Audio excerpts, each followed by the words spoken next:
Rekan-rekan media yang saya hormati, hari ini saya tiba di Jeddah dari Beijing. Sebenarnya saya sedang mendampingi Bapak Presiden melakukan kunjungan kenegaraan dan menghadiri Belt and Road Forum di Beijing. Keberadaan saya di Beijing terpaksa dipersingkat. Bapak Presiden memerintahkan saya untuk terbang ke Jeddah menghadiri pertemuan luar biasa tingkat Menteri Luar Negeri OKI untuk membahas situasi yang semakin memburuk di Gaza. Pertemuan para Menteri Luar Negeri OKI ini diselenggarakan atas inisiatif beberapa negara termasuk Indonesia. Rekan-rekan, dalam beberapa hari terakhir ini, saya terus melakukan komunikasi intensif dengan para Menteri Luar Negeri negara lain. Pesan yang terus disampaikan Indonesia sangat jelas. Stop eskalasi, fokus pada masalah kemanusiaan, dan selesaikan akar masalah sesuai parameter internasional yang telah disepakati. 1 jam setelah saya tiba di Jeddah, saya juga melakukan pembicaraan per telepon dengan Menteri Luar Negeri Inggris James Cleverly. Kemarin, saya melakukan pembicaraan per telepon kembali dengan Menlu Mesir. Dan kemarin pula, saya sempat membahas hal ini dengan Menteri Luar Negeri RRT di Beijing. Pertemuan OKI di Jeddah ini sangat penting artinya untuk memperkokoh kesatuan posisi OKI guna menyelesaikan situasi di Gaza yang semakin memprihatinkan.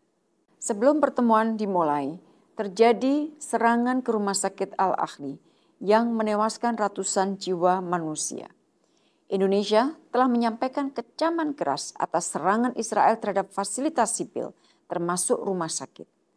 Kecaman tersebut juga saya sampaikan dalam pertemuan para Menteri Luar Negeri OKI. Selain itu, di dalam pertemuan OKI, Indonesia juga menyampaikan kecaman keras terhadap agresi atas warga sipil yang unprecedented di Gaza dan seluruh wilayah pendudukan di Palestina. Permintaan Israel untuk mengosongkan 22 rumah sakit di Gaza adalah sebuah tindakan yang tidak manusiawi dan bertentangan dengan hukum humaniter internasional dan harus ditolak dan diabaikan. Upaya Indonesia untuk mengevakuasi warga negara Indonesia dari wilayah konflik sampai sekarang belum berhasil karena situasi yang sangat sulit. Indonesia menekankan OKI harus mengirim pesan kuat sekaligus memobilisasi dukungan internasional untuk mengatasi situasi di Gaza. Rekan-rekan, terdapat 3 hal yang saya sampaikan di dalam pertemuan OKI dan harus menjadi fokus utama saat ini. Pertama, menghentikan kekerasan segera. OKI harus mengerahkan segala upaya untuk mendesak dilakukannya gencatan senjata sesegera mungkin. Mengingat Dewan Keamanan PBB belum mampu menjalankan fungsinya, maka untuk mendapatkan dukungan internasional yang lebih kuat, OKI harus mendesak Sidang Majelis Umum PBB untuk mengadakan emergency session. Kedua, memastikan kelancaran dan keselamatan pengiriman bantuan kemanusiaan, memblokade akses listrik, air, dan BBM, serta menghukum warga sipil bertentangan dengan hukum internasional. Setiap detik sangat berarti bagi warga Palestina yang terancam hak-hak dasarnya. OKI harus mendesak semua pihak yang relevan untuk membuat humanitarian corridor di Gaza dan memastikan hukum humaniter internasional dihormati. Upaya apapun yang mengarah kepada pengusiran penduduk di Gaza harus ditolak. Ketiga, mengatasi akar konflik. Perdamaian abadi tidak akan tercapai tanpa terpenuhinya hak bangsa Palestina. OKI harus mendesak dilanjutkannya proses perdamaian yang berarti untuk mencapai two-state solution sebagai satu-satunya jalan. Di akhir pernyataan, Indonesia mengingatkan kembali bahwa OKI didirikan untuk membebaskan bangsa Palestina.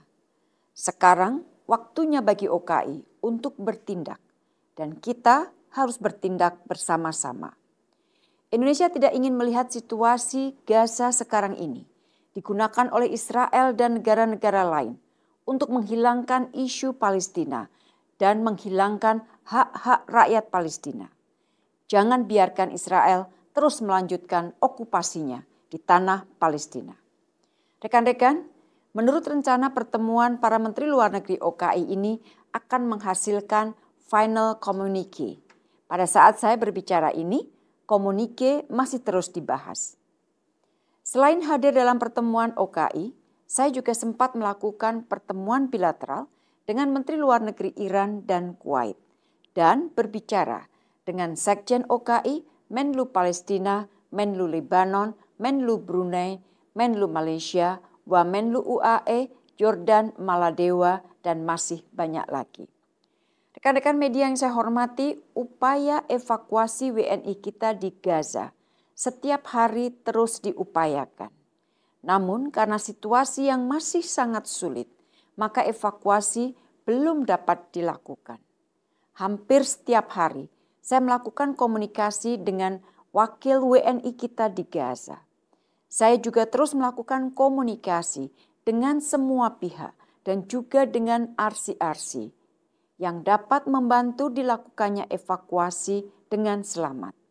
Komunikasi kembali dengan Presiden ICRC saya lakukan kembali sebelum saya tiba di Jeddah. Semua upaya akan kita lakukan untuk dapat melakukan evakuasi WNI dengan selamat. Demikian yang dapat saya sampaikan. Terima kasih.